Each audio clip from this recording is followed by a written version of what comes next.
Hello guys, ये कहानी है एक जंगल की, जहाँ पर ना एक छोटी सी चिड़िया रहती थी। और वो चिड़िया की ना एक आदत थी कि वो हमेशा अपनी लाइफ के अंदर जो भी एक्सपीरियंस करती थी ना, उसको ना एक पत्थर के ऊपर लिख के ना अपनी पोटली के अंदर डाल के रखती थी। स्टार्टिंग के अंदर तो उसको ये चीजें बहुत अच्छी लगती थी कि वो अपनी हर यादों को सहेज के रखे, चाहे खुशी का पल है चाहे गम का पल है, उसको बहुत अच्छा लगता था।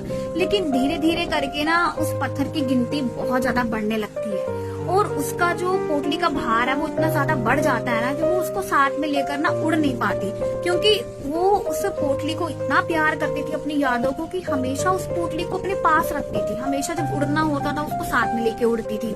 लेकिन एक दिन ना वो चिड़िया बहुत ही दूर जाती है कहीं उड़ के, लेकिन अब उसको उसके जो पंख होते हैं वो इतने भारी लगने लगते हैं उस पोटली की वजह से कि वो थक के ना एक डाल के ऊपर बैठ जाती है। और उस डाल के ऊपर ना एक उल्लू बैठा होता है जो कि ना बहुत ही बूढ़ा होता है। और वो ना उल्लू पूछता है कि नन्ही सी चिड़िया, तुम इतनी थकी हुई क्यों लग रही हो? तो वो चिड़िया बोलती है कि मैं ना हमेशा अपनी यादों को समेट कर अपने पास रखती हूँ। तो आज मैं उड़ रही थी लेकिन मैं बहुत ज्यादा दूर आज उड़ के आई हूँ, तो इसके वजह से इस पोटली के भार के कारण आज मैं बहुत ही ज्यादा थका हुआ फील कर रही हूँ। तो उल्लू जो होता है ना वो बहुत ही ध्यान से उसकी पोटली को देखता है और उससे कहता है कि देखो, यादों को सहेज कर रखना बहुत अच्छी बात है, लेकिन वही यादें जब हमारे लिए बोझ बन जाती है ना, तो हमें उसे छोड़ देना चाहिए।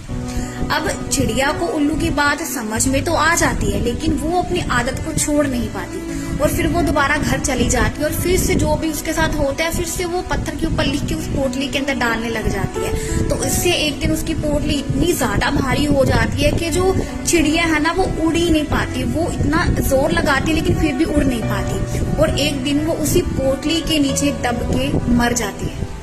तो इस कहानी से हमें ये सीख मिलती है कि हमें कभी भी अपने बीते पलों में नहीं रहना चाहिए, कभी भी पास्ट में नहीं जीना चाहिए, हमेशा प्रेजेंट में जिए। जो भी पास्ट में आपने एक्सपीरियंस किया है उससे आप सीख लो और आगे बढ़ो, ना कि उसके बोझ को अपने साथ लेके चलो, नहीं तो इस चिड़िया जैसी हालत हो जाएगी, सोच लो।